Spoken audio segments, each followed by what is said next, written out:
morning, I'm Rob Satloff. Welcome to the Washington Institute. I'm delighted to be welcomed by my colleagues today. On my right is David Makovsky.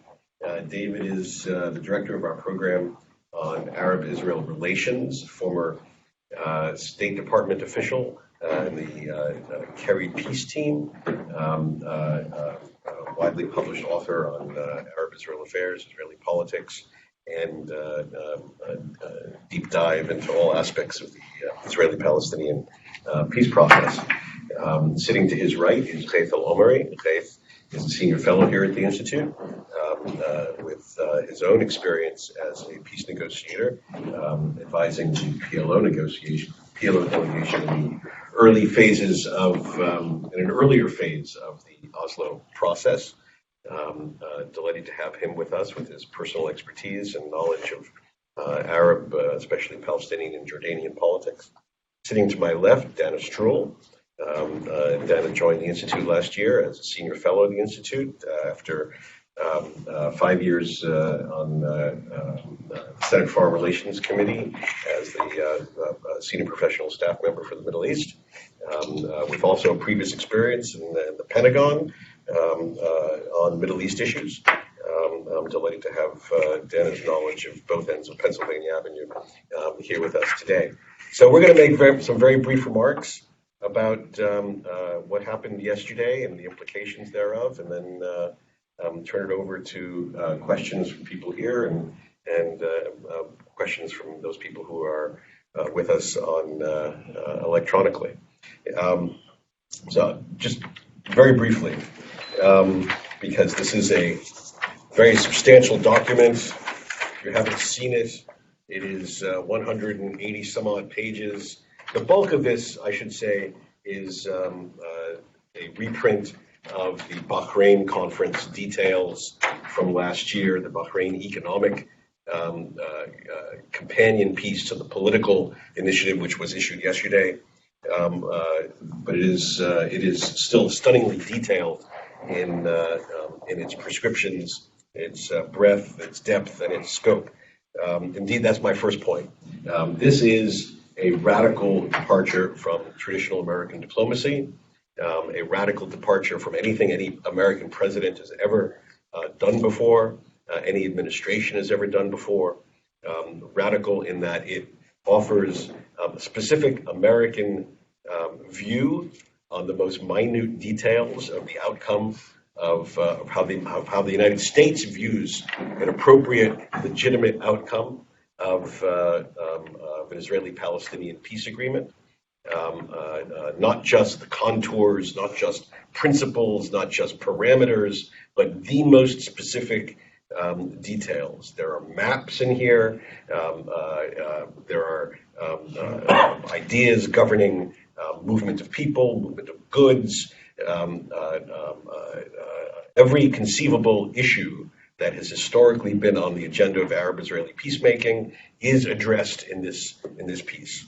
That is something no American president has done before, because ever since Ronald Reagan, the principle governing American peacemaking has been to do our best to provide a safe and enticing forum for Israelis and Palestinians to negotiate themselves, to limit the risks, to provide incentives, but not actually to do the hard work of defining an appropriate and legitimate solutions.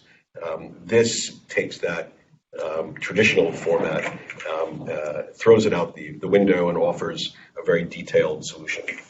My second point is, I think that there are some very useful correctives in this, useful correctives in a broad sense, correctives to the traditional or conventional way of Arab-Israeli peacemaking. Many people, including governments, including people in our government, have long argued that there could be a massive transfer of populations, movements of hundreds of thousands of Israeli settlers as part of a solution. Or some have argued that there could be that the Jordan River was not legitimately Israel's security border. I think this plan, quite correctly, makes the case that the Jordan Valley, the Jordan River, is a legitimate security border for Israel, and that one cannot conceive of a serious peace plan that envisions the movement of hundreds of thousands of Israeli settlers. Nor can one envision a plan that doesn't also have some serious substantial links between the future Palestinian state and Jordan and Egypt. That these things it can't survive solely on its own. So in this sense, I think there's a useful corrective that's at the heart of this plan. However, and it's no small however, this plan takes these useful correctives, injects them with steroids, and produces and stretches them beyond all recognition. And so it's not just that the Jordan Valley is Israel's security border, it's that 100% of the Jordan Valley becomes sovereign Israeli territory. It's not just that you can't move hundreds of thousands of settlers because that's not realistic, it's you can't move one settler. That, in fact, all existing Israeli settlements by this plan become sovereign Israeli territory. And that is, my phrase is, there was no Solomonic decisions here about what is legitimate and what is illegitimate. This is, on all the key issues, it appears as though the Trump plan represents what is a traditional Likud party approach to final status issues. It is dramatically more, allotts dramatically more to Israel than any previous, even American conception. I mean, the whole debate, David can speak in much greater detail about this, but the whole great debate in years past, 4%, 6%, 8%, 10% of, what west of the fence, that sort of thing. This plan takes those ideas and throws them away and allots to Israel 30% of the West Bank. I think 40. Almost 40%,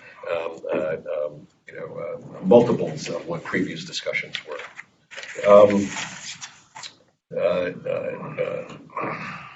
Again, in this plan, the Palestinians once again earn their way to statehood. The plan draws considerably on the language from the George W. Bush Rose Garden speech of 2002, democracy, anti-corruption, internal reform, but it adds many more conditions than George Bush had 18 years ago, and it makes Israel the judge over these conditions. And then it adds a kicker, which is that Israel has no responsibilities under this plan unless and until the Palestinian Authority has responsibility for Gaza, or until Hamas changes its stripes on Israel. I think that's pretty much of a non-starter. This is a 4-year plan, not surprisingly. It is envisioned, I think, on a Palestinian rejection now. If Trump wins, I think the premise of the assumption of this plan is that Palestinians will have to recalibrate their views and adjust to a new reality. If Trump loses in November, my sense is that not much of this plan will survive. Except, this is my final point, except, and there's one big exception, and that has to do with what might happen between now and then, and that's the question of annexation. And we saw this begin to play out yesterday. It's continuing to play out today, where we saw yesterday the president quite clearly endorse the idea that Israel has the right to extend Israeli law over those portions of the territory that the plan allots to Israel, that Israel has the right to do that immediately. Netanyahu announced that he was going to do that. His spokesman confirmed this, but then evidently today, after I saw Jared Kushner do an interview with Christiane Amanpour and suggest it's unlikely to happen, there was a bit of a pullback. What is unknown is whether it's, shall I say, a strategic pullback or a tactical pullback. Is it a pullback just until after the Arab League meets on Saturday? Is it a pullback until after the election? Is it a pullback? In principle, my hunch is that it's a pullback after Saturday. That they would prefer to have a firm and clear Palestinian no as the premise for an Israeli annexation. Otherwise, the president looks a bit as though he acted in bad faith when he extended his hand to the Palestinians so generously in his remarks yesterday. But we will see. I do think it's important to underscore here that two things happened yesterday: the issuing of this plan, and then the commitment on annexation, and they are not the same thing.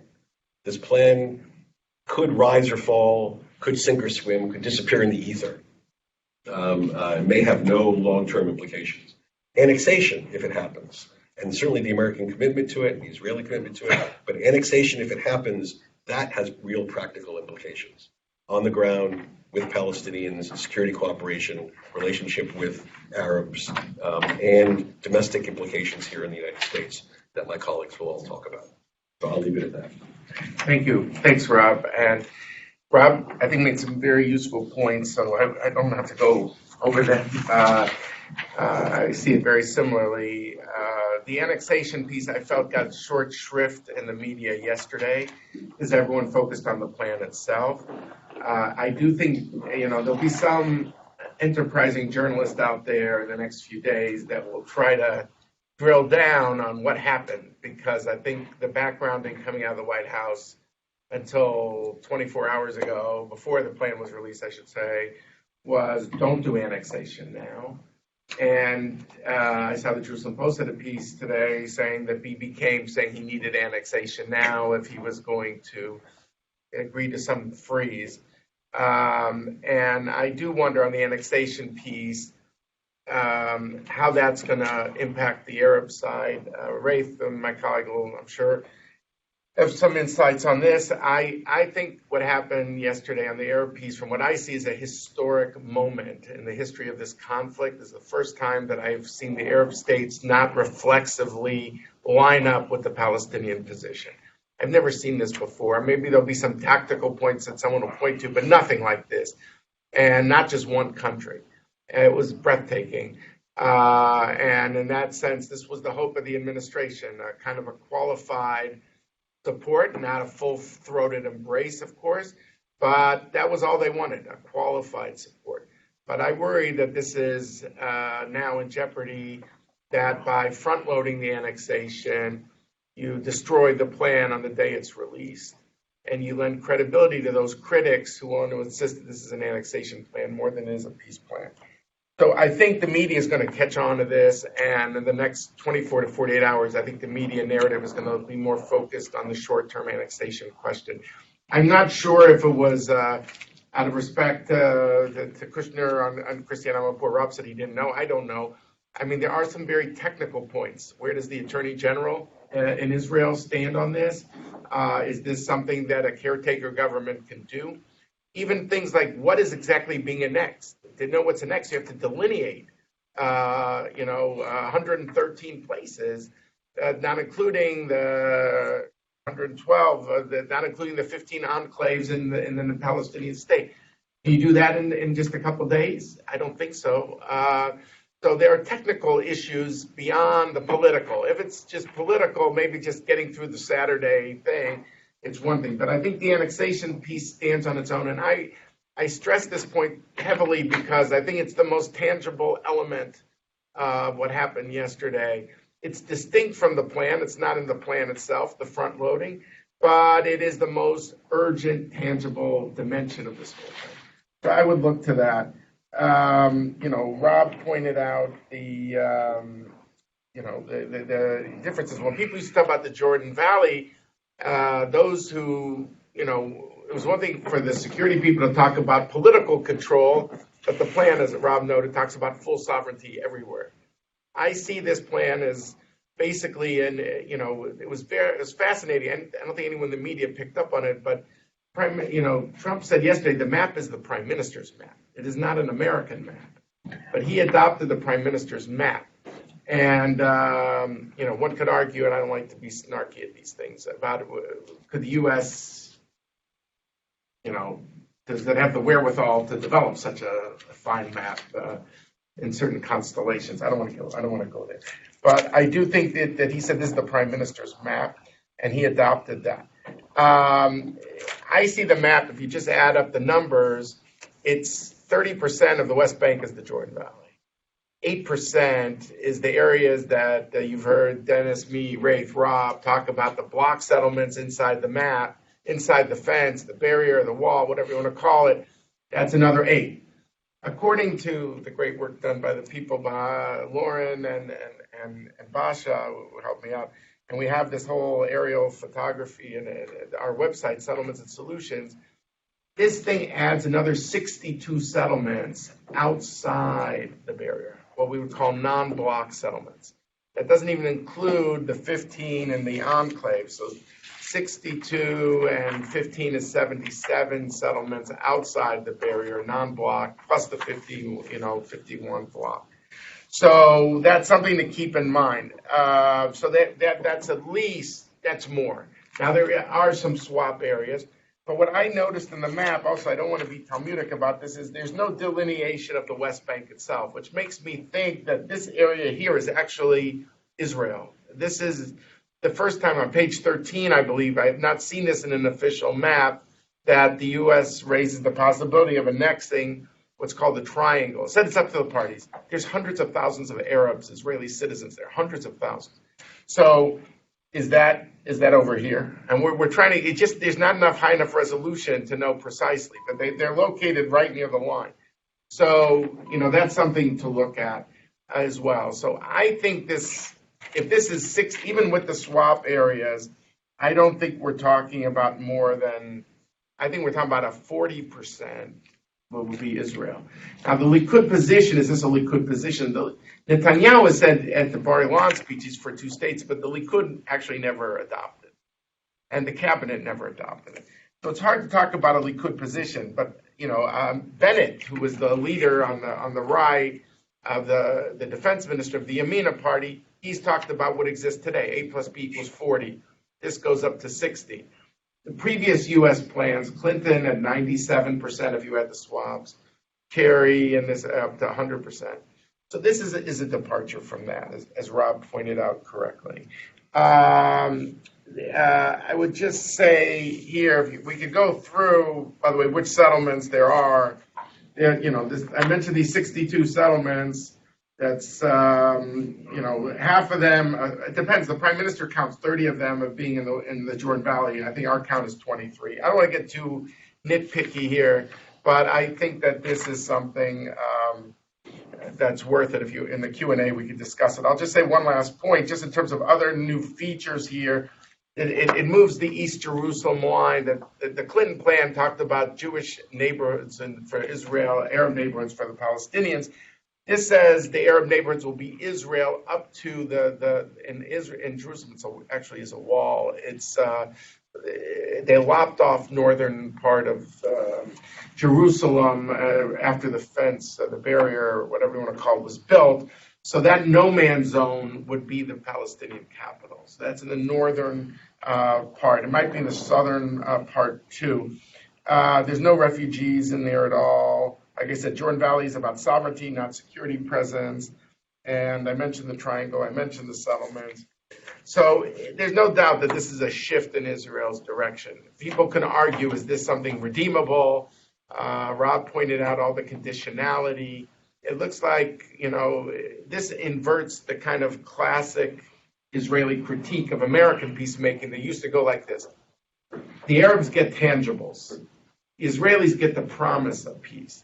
Here it's Israel gets the tangibles, it looks like, up front, and the Palestinians get the promise that you got 4 years to get your act together to consider this. And so there are a lot of new variables here, and there are a lot of elements to pay attention to. So why don't I just stop here and turn it over to my colleague. Right, thank you.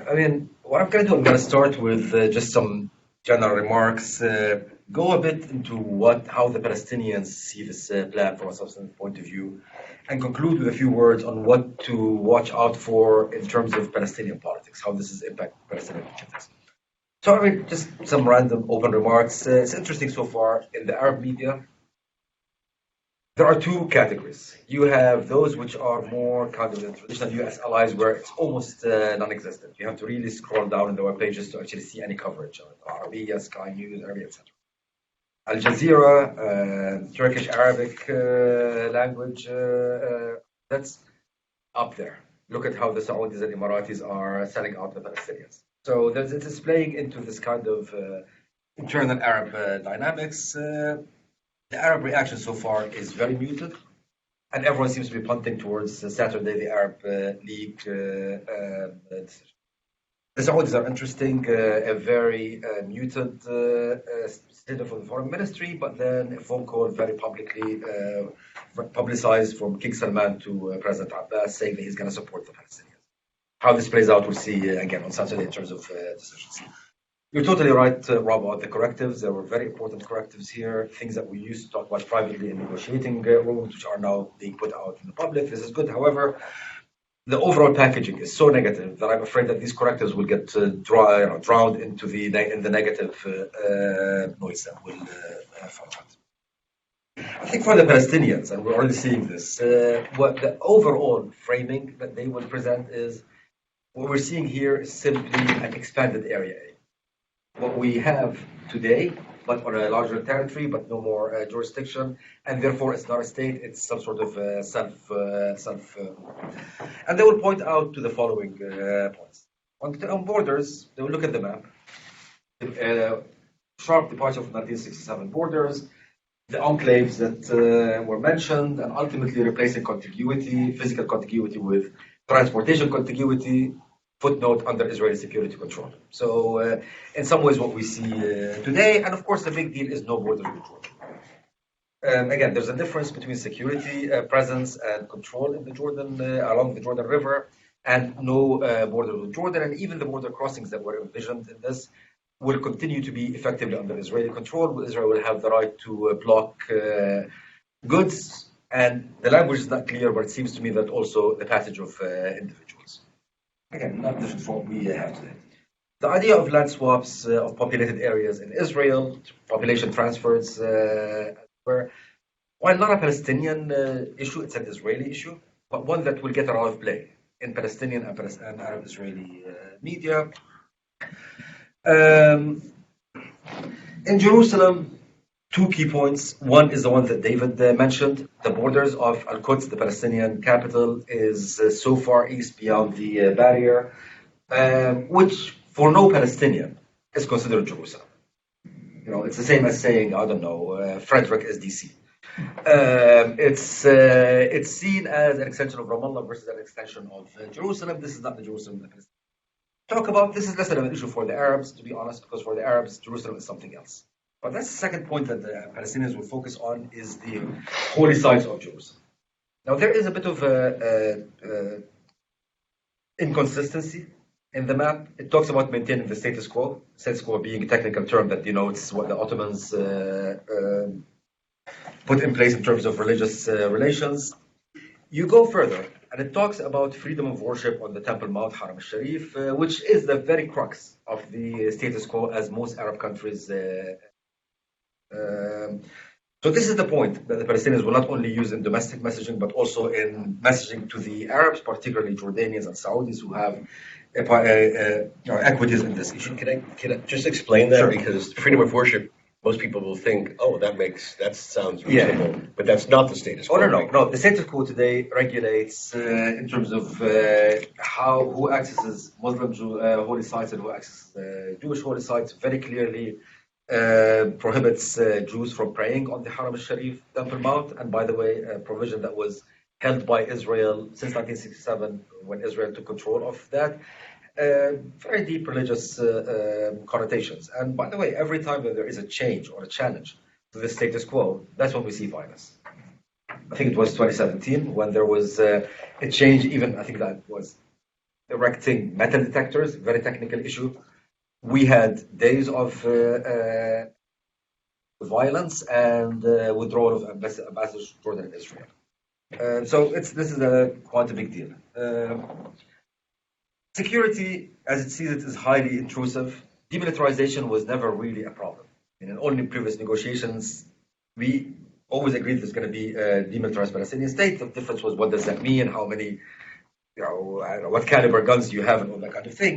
Today we see something different, which is full IDF, freedom of action in a future Palestinian state. Again, similar to what we have today, and the benchmarks, I think, as Rob said, determined by Israel.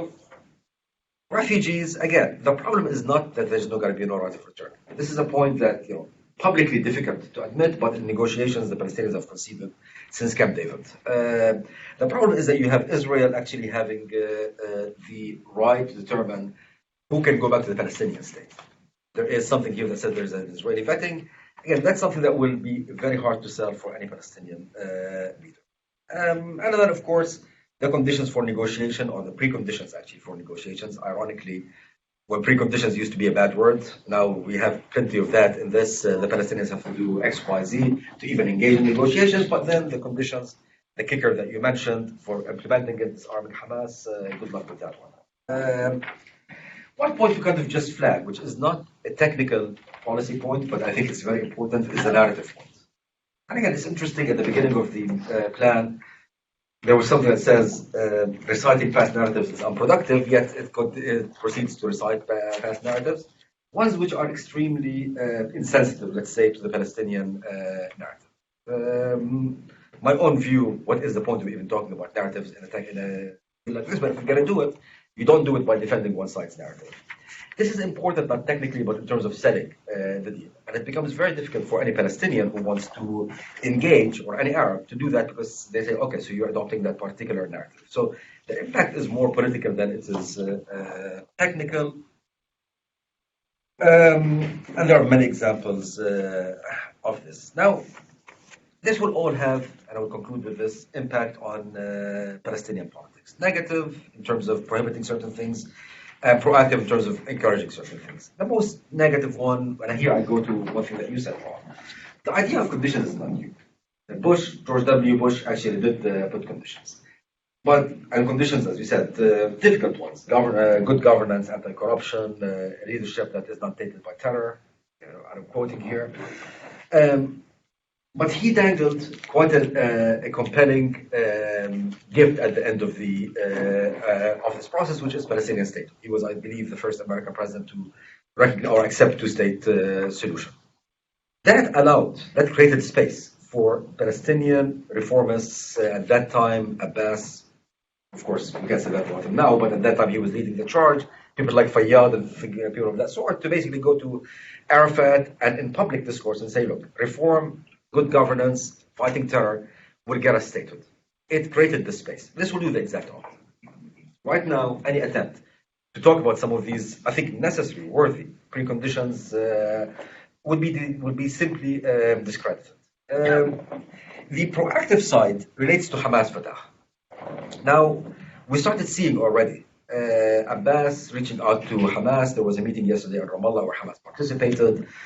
I just saw there's going to be a meeting next week in Gaza in which Fatah will participate. Abbas now is saying that he might go to Gaza. What's interesting here is until now, Abbas has been insisting that any reconciliation will have to be preceded by Hamas disarming then having certain security provisions when it comes to its use of arms. He can no longer do that. Right now, this will be political suicide in the environment. It will easily be seen as you're implementing the deal of the century, and the deal of the century in Palestinian parlance is a four-letter word. So this actually has narrowed the space of maneuver for the Palestinian Authority. I suspect we will see a new bid for reconciliation done probably mainly on Hamas's terms. Now, I wouldn't hold my breath because Abbas, who doesn't want reconciliation, would find other ways of probably bypassing that, but his margin of maneuver will be narrower. And I think I will conclude with this. I'm happy to talk about the Arab reaction, but as far as I'm concerned, let's wait for Saturday because this is where the game is really going to be played. Very good. Thank you very much. I'm just going to share a few remarks about the politics of this moment.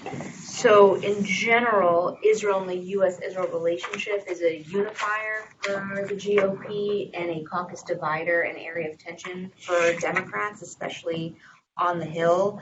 You've seen this play out a little bit in the Democratic primary debates, where a lot of Democratic candidates are now talking about, or were previously talking about, conditioning of security assistance to Israel, things that just weren't discussed even during the Obama administration, who signed the landmark $3.8 billion a year in security aid to Israel. Now you actually have Democratic candidates talking about conditioning that assistance, questioning U.S. support to Israel based on actions that Israel may take. So what's interesting to me today is to look at who is saying what statements. Leaders of the party, both in the Senate and the House, will be focused very much on trying to keep the caucus together. It is interesting to me that several of the leaders in the Senate released statements ahead of the Trump announcement yesterday. So Eliot Engel, the chairman of the House Foreign Affairs Committee, and Bob Menendez, the ranking member of the Senate Foreign Relations Committee, together trying to hold their caucus together by jointly issuing a statement before on Monday, where they talked about the general parameters, as have always been accepted and David laid out, of what a two-state outcome would look like, and they specifically warned against unilateral action, which, without being explicit in their statement, what they're talking about is annexation. Also interesting is statements after the fact. So the Senate Democratic leadership put out a letter basically panning the entire thing, a lot of the criticisms that have been laid out here. And the other sort of interesting insight that I have is I was going and checking a bunch of the members' websites, so who put out statements. What's really remarkable is how many members didn't put out statements. So if you go to key foreign policy leaders, Senate Foreign Relations Committee Democratic side, House Foreign Affairs, Hoyer, Pelosi, they just don't have statements on their websites. It would have been a reporter catching them in the hallway and reported here or there. There's not even Twitter statements, which is also interesting. And based on what happens in terms of Israel's next moves, I think will be a determiner of what happens next in Democratic Party politics on the Hill. Interestingly, all the Democratic primary candidates, Biden, Buttigieg, Warren, Sanders, rejected this. This is not diplomacy, sets the terms for unilateral annexation. So again, you have what's playing out in the primary race, and then you have what's happening on the Hill, where at leaders, I think as much as possible, who are traditionally trying to hold the center, and then you have very progressive members of the caucus already coming out and criticizing. It is noteworthy that I think that the president said two-state solution, which is something that most of the Democrats who said anything also said. I think you see that some leaders are acknowledging that there are parts of this plan that are worthy of consideration, but how it plays is whether or not it's just another statement that we talk about in a couple of years, or what happens over the next couple of days and coming months. So one, if there are moves by Israel to unilaterally annex, I think that will be incredibly difficult to maintain bipartisan consensus and consensus within the Democratic Party on maintaining the same kind of U.S.-Israel relationship that has always been seen as special and different from bilateral relationships with other countries.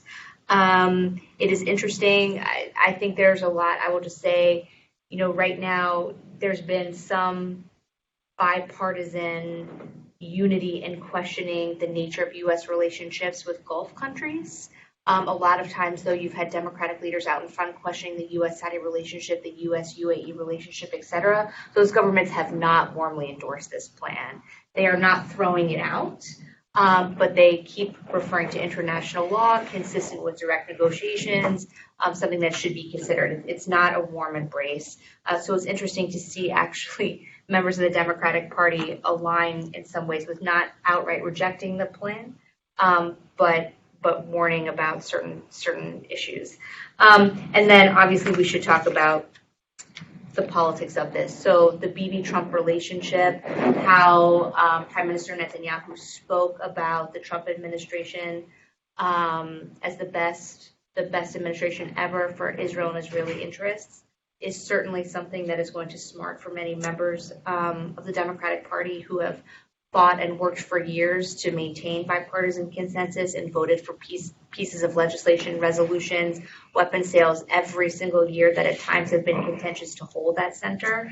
You said not even close. That was a direct quote from the Prime Minister. Thank you. So, I mean, again, at this point, I think it's quite obvious how Netanyahu has decided to approach Trump in this relationship, which again is going to be very difficult for Democrats, and some of them will try to set it aside. But how this plays out, I think, could make it increasingly difficult for members of the Democratic Party who want to maintain the center and want to maintain bipartisan consensus to continue defending this despite leadership at the top of the government. And then obviously timing. So we know what's going on with Netanyahu domestically in Israel, same thing for Trump, and it is just, I think, stunning to me that in any other moment in time, this would be front page news. This would be what all members of Congress were getting asked about every day in the hallway. They would be compelled to tweet about it, speak about it, write letters about it, hold hearings about it, because it is such a departure from previous approaches to this process, and it's a blip as far as I see it on the headlines. I'll leave it there. Hey, David, just before we go to questions, just a word, actually, if you could, on the Israeli domestic political angle of all this. What is the domestic politics of annexation of this plan? What is Netanyahu's calculus, and what is Benny Gantz's calculus right now? Look, it's an extraordinary moment. Both leaders facing elections, both Netanyahu and Trump, and both having their own woes. The same day yesterday was the indictment, and Trump's facing impeachment. Basically, Bibi knew he didn't have the numbers yesterday. I predicted the day before. I said, he's going to pull this request. I think he waited until Gantz's plane was in the air, so he couldn't come back. For immunity. Yeah, on the immunity issue. And I think it was time, like, to the minute, wait, he's got to fly back, he's got to lead the effort. And as soon as he's in the air, Bibi says, you know what, forget it. I'm not going to contest the immunity issue. So I'll go to, I'll go to court in the morning. I'll run the country in the afternoon. It's a part-time job. But so he withdrew the immunity request. So there's an angle. Now so he changed the channel, and that's why it's hard to believe. Like credit to the administration, they've been working on this for 3 years. It wasn't just as a result of the immunity. The timing of presenting it the very day the immunity was going to be mentioned cannot be coincidental, and that it relegated the fact that the Attorney General filed the charges, the minute he heard with the district court. It was an inside the media this morning, inside the paper news item, when it would have been the blaring headline on any other given day. Now, Rob's question is a good one, which is, okay, so how does it impact the election dynamics? Look, it clearly changes the channel from this being an election about immunity, how you're going to have a prime minister who's going to have to go to court, to I'm the prime minister who moved the American goalpost historically. And that's the way he's going to position himself, that I brought Trump to these new heights. But it puts Gantz in a corner, because the holy grail in Israel is the light right. We had Tamar Herman here last year. She said, let's say the Jewish vote is 80% of 100% in Israel. 62% of the 80 self-identify as right-wing now. Now, how they call themselves right is self-definition.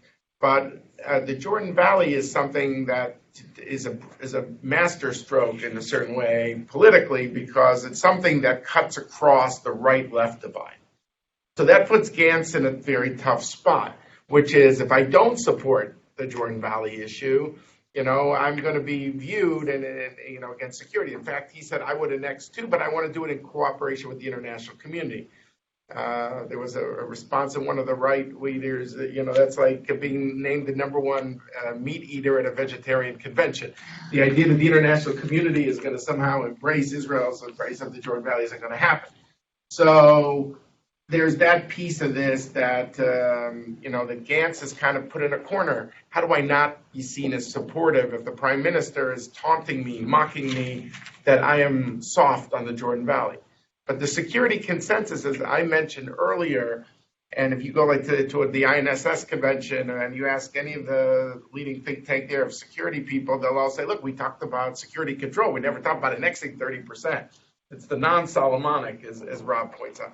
So he's in a corner on that. I don't think he's on a corner on annexing all the settlements at all, because the blue-white center has been for the idea of separation. Is separation more possible? You have a shrunken Palestinian entity now. This is way beyond the fence. Rob said I should note these numbers, that I could just tell you that adding 62 more settlements, plus the 1577, I mean, that's the 105,000 more Israelis outside the barrier. So I don't know if he's going to be in a corner in that, but of course Netanyahu is going to present it as a package deal if there is a front-loaded annexation.